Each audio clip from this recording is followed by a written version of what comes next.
지금까지 우리는 전체적인 장면을 구성하는 방법을 배웠습니다. 자, 공간을 구성하려고 그러면 세 가지 요소가 있어야 되겠죠. 첫 번째 사물이 있어야 되겠고, 빛이 있어야 되겠고, 그리고 시점, 즉 카메라가 있어야 되겠죠. 이번 강의에서는 이 카메라에 대해서 우리가 공부를 해보겠습니다. 키포인트, 첫 번째 카메라의 종류가 어떤 게 있는지 한번 공부해보죠. 자, 그리고 카메라의 설정 방법과 카메라는 어떤 식으로 애니메이션을 하는지 공부를 해보겠습니다. 자, 여러분들이 하나의 공간을 구성을 했으면 보는 시점이 있어야 되겠죠. 즉 카메라가 있어야 되는데 이 카메라로 가장 아름다운 그림을 뽑아내기 위해서는 여러분이 구도에 대해서 아셔야 됩니다. 초등학교 때 미술 공부를 하면서 수평 구도니 수직 구도니 그런 말을 한 번쯤 들어보셨을 거예요. 물론 기억하시는 분도 계시겠지만, 자, 제가 고급 강의에 들어가면 어떤 구도에 대해서 조금 더 여러분에게 자세하게 설명을 드리겠지만, 지금 나오는 몇몇 개의 그림을 보면서 이 그림들은 어떤 식으로 구도를 잡았는지 몇 개의 그림을 한번 확인을 해보죠. 자, 이 그림은 보통 우리가 일반적인 사람의 그 눈높이에 맞춰서 이렇게 그림이 잡혀 있죠.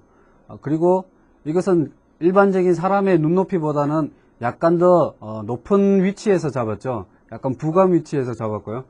근데 이 그림을 보시면 약간 밑에서 위를 쳐다보는 그림으로 이 신전이 보다 더 장중하게 보이죠. 더 커 보이죠. 신전 자체가. 그리고 이것은 약간 위에서 봄으로써 전체적으로 좀 편안한 분위기를 끌어내고요. 그리고 이 그림 역시 밑에서 위를 봄으로써 이 공간의 어떤 크기라든지 전체적인 구도를 잘 표현해내고 있죠. 아까 보셨던 그림 중에서 신전을 표현해내는 그림 있죠. 그 그림은 카메라 이 타겟 자체가 위를 쳐다봄으로써 신전이 보다 더 장중하게 보이고요. 그리고 이렇게 밑으로 내려다본 그림은 카메라의 시점 자체가 위에 있음으로써 어떤 분위기를 연출해내는데 좀 위압감을 주기보다는 편안한 느낌을 주게 되죠. 이런 식으로 구도가 어떻게 잡혀 있는가에 따라서 그 그림의 느낌이 많이 틀려집니다. 여러분도 나중에 실제적으로 작업을 하시면서 카메라의 시점을 어떤 식으로 잡았을 때 어떤 그 분위기를 연출해내는지 많이 작업을 해 보시기 바랍니다. 자, 이제 맥스에 들어가서 카메라 설정하는 방법과 그리고 카메라의 종류에 대해서 공부를 해 보도록 하죠. 자, 우리가 카메라를 만들기 위해서 하나의 공간을 만들어 보겠습니다. 자, 박스로 이렇게 네모난 공간을 만들고, 그리고 사물을 조금 집어넣죠. 이렇게 실린더를 몇 개를 이렇게 만들어 보겠습니다. 이렇게 조금 높이를 높이고요. 그리고 복사를 해서 몇 개를 좀 배치를 해보죠. 한 3개 정도를 복사를 해서 이렇게 배치를 했습니다. 그리고 구도 조금 위로 올리고, 이 안에 역시 빛이 있어야 되겠죠. 라이트를, 옴니 라이트를 이렇게 하나를 설치를 하고, 자, 이렇게 공간이 구성이 되어 있으면 이 안에 이제 카메라를 설치를 하겠습니다. 자, 카메라 설치하는 것은 이 커맨드 패널에 있는 크리에이터 패널 중에 네 번째 아이콘, 여기 보면 카메라 아이콘 보이시죠? 자, 이 카메라 아이콘을 클릭을 하면 자, 카메라 오브젝트 타입이라고 해가지고 카메라의 종류가 나옵니다. 자, 타겟과 프리, 이 두 종류가 있는데 카메라의 종류는 지금은 두 종류밖에 없습니다. 자, 타겟 카메라는 탑뷰에서 한번 만들어 볼까요? 자, 타겟 카메라를 클릭하시고 나서 이렇게 쭉 타겟을 조절할 수가 있죠. 마우스로 이렇게 조절할 수가 있는 거고, 자, 프리 카메라는 타겟이 없는 카메라를 뜻하는 겁니다. 자, 우리가 라이트에서도 프리 라이트가 있었죠. 자, 보시면 이 카메라는 타겟이 없죠. 그러면 카메라의 시점을 돌리려고 그러면 역시 로테이트로 해야 되겠죠. 자, 로테이트로 이렇게 카메라의 시점을 돌릴 수가 있습니다. 자, 이제 우리가 카메라의 시점으로 보죠. 자, 카메라의 시점으로 보는 것은 키보드 C 버튼을 누르면 카메라 시점으로 이렇게 바뀌겠죠. 자, 지금 여기에 보시면 카메라 02라고 해서 카메라 02번 시점으로 보는 거죠. 자, 다시 탑뷰에 가서 카메라 01, 이 타겟 카메라를 선택을 하고 C 버튼을 누르면 카메라 01 시점으로 변하게 됩니다. 자, 카메라를 내가 어떤 거를 선택했는가에 따라서 키보드 누르는 게 키보드 C 버튼을 누르면 이렇게 시점이 변하게 되죠. 자, 우리가 타겟 카메라로 시점을 전환을 해서 조금 카메라의 위치를 조금 올려 보겠습니다. 자, 이렇게 올리고 타겟도 조금 올리고요. 자, 이런 식으로. 그리고 지금 이 박스 공간은 안쪽이 지금 안 보이죠. 지금 이 상태에서 그냥 렌더링을 하면 이렇게 공간이 안 보이죠. 공간이 안 보이게 되니까 제가 어떻게 하라고 그랬죠? 그렇죠. 머티리얼 에디터에서 재질을 하나 줄 때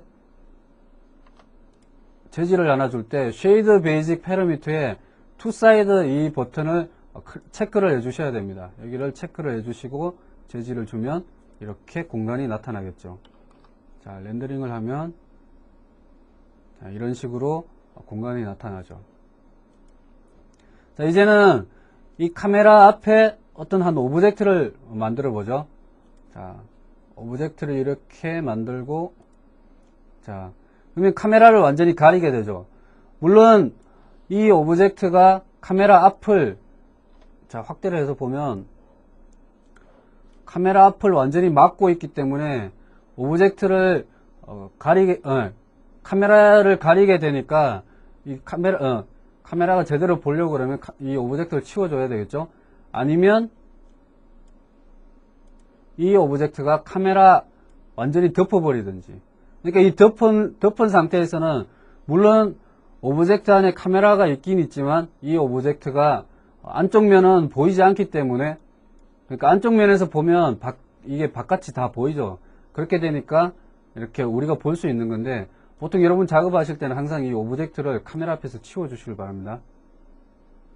자, 우리가 공간에 카메라를 설치를 했을 때 카메라 앞에 뭐 어떤 오브젝트가 있으면 그 카메라 시점을 맞게 되겠죠. 그러니까 치워 주시는 건 당연하고, 혹시 작업을 하시다가 이 카메라가 오브젝트 안으로 파고 들어갈 수가 있습니다.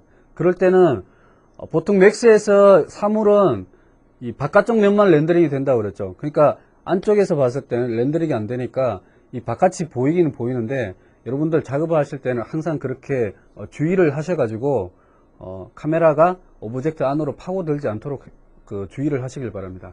자, 그러면 카메라에 이 렌즈 미리수가 있습니다. 어떤 실제 카메라 렌즈 미리수와는 약간은 차이가 있지만은 그 미리수를 조절해 가면서 어떤 식으로 이 구도가 바뀌는지 한번 공부를 해보죠. 자, 일단 탑뷰에서 지금까지 만들었던 이 프리 카메라죠. 프리 카메라는 지워두겠습니다. 프리 카메라와 타겟 카메라의 옵션은 거의 똑같으니까 필요가 없겠죠. 자, 그리고 여기에 있는 이 오브젝트도 지우고, 자, 지금 현재 이 상태에서 우리가 카메라 위치를 조금 내려보죠. 자, 카메라 위치를 조금 내리고, 그런 다음에 타겟을 위로 올리면 이렇게 조금 위를 보는 상태가 되겠죠. 그리고 카메라의 위치도 조금 기둥 쪽으로 이렇게 앞으로 가서, 자, 이렇게 위치를 조절을 해 봤습니다. 자, 여기에 보면 카메라의 파라미터 중에서 자, 렌즈 값이 나타나는 게 있습니다. 15mm, 20mm, 24mm, 그리고 200mm까지 이렇게 9개의 렌즈 값이 있는데, 물론 이거보다 더 높일 수도 있고 더 줄일 수도 있습니다. 근데 지금 여기에 나와 있는 이 렌즈 값은 일반적으로 우리가 실제 사용하는 카메라의 렌즈 값과는 약간의 차이가 있습니다. 그러니까 그거를 인지를 하시고요. 자, 지금은 여기에 보면 43.456이라고 되어 있죠. 여기 확대를 해서 한번 볼까요? 지금 렌즈라고 이 부분이 약간 잘려 보이는데 렌즈 값이 43.456mm가 되어 있죠. 근데 지금 35mm로 한번 바꿔 보겠습니다. 35mm로 바꾸면 지금 화각이 조금 더 넓어지죠. 그리고 50mm는 좀 좁아지죠. 그러니까 28mm나 뭐 20mm 이래 되면 아주 와이드 카메라 렌즈처럼 보이겠죠. 지금 이 상태에서 렌더링을 해보죠. 자, 렌더링을 해보면, 자, 이 부분이 사선이 약간씩 넘어지죠. 그러니까 원래는 직선으로 되어 있는데 이 화각 자체가 넓어지다 보니까 와이드 렌즈처럼 돼서 이렇게 기둥이 비스듬하게 눕는 형태가 됩니다. 자, 근데 지금 이렇게 우리가 카메라를 밑에다 설치하고 그리고 이 화각을 넓혔을 때는 약간 좀 장중한 분위기가 나겠죠. 그러니까 좀 이 공간이 상당히 넓어 보이죠. 그리고 카메라를 뒤로 약간 위치를 한 다음에 렌즈 미리수를 조금 높여 볼까요? 높이면 이렇게 지금 자 보시면 여기에 렌즈 미리수를 높이면 화각이 좁아지는 게 보이실 겁니다. 자, 우리가 여기에 렌즈 50이라고 되어 있는데 여기에 있는 9개의 렌즈 수치 외에도 그냥 우리가 이 위에서 마우스로 조절을 할 수가 있습니다. 자, 이런 식으로 조금씩 넓힐 수도 있고 그리고 좁힐 수도 있고. 자, 이렇게 좁히면 보는 시점이 상당히 작아지죠. 자, 이렇게 렌더링을 해보면 자, 보는 양이 상당히 좁혀져 있죠. 지금 화각이 상당히 좁혀져 있습니다. 자, 이렇게 카메라 렌즈 수치를 이용해서 우리가 작업을 할 수가 있습니다. 그런데 여기 이 밑에 보시면 자, 엔바이러먼트 렌즈라고 있죠.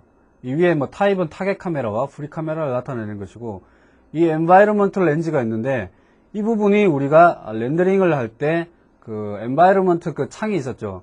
그 창을 그 안개라든지 뭐 그런 것을 설정을 할 때 아주 유용하게 써먹는 데입니다. 우리가 잠깐만 이걸 한번 사용을 해볼까요? 자, 쇼를 하면 지금 파가 1000이니까 상당히 멀리 가 있겠죠. 그러니까 한 200 정도로 좁혀볼까요? 자, 200 정도로 좁혀보면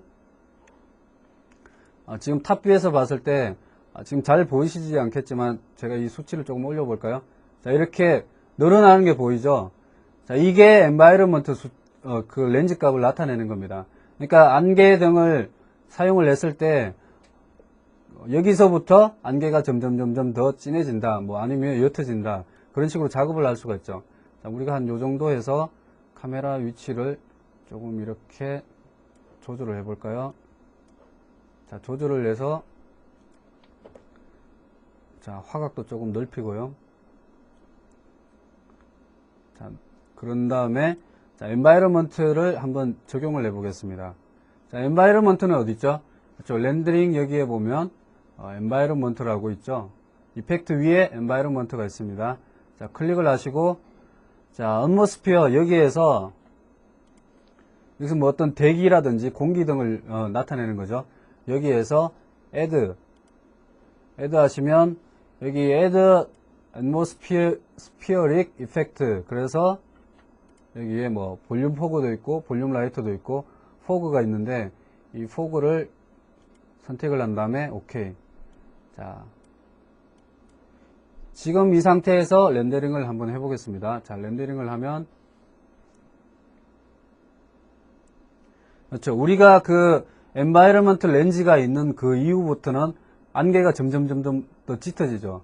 그러니까 이 수치를 지금 이 상태에서 233이 되어 있는데 이 수치를 뒤로 확 빼버리면, 그러니까 뭐 한 500이나 600 정도로 빼버리면 엔바이러먼트에서 지금 수치가 100으로 되어 있어도 렌더링을 하면 자, 이렇게 아주 안개가 시작되는 지점이 아주 뒤로 물러나게 되죠. 이런 식으로 엔바이러먼트 렌즈를 이용하시면 됩니다. 이것은 어떤 환경을 작업을 할 때 아주 유용하게 써먹을 수 있는 곳입니다.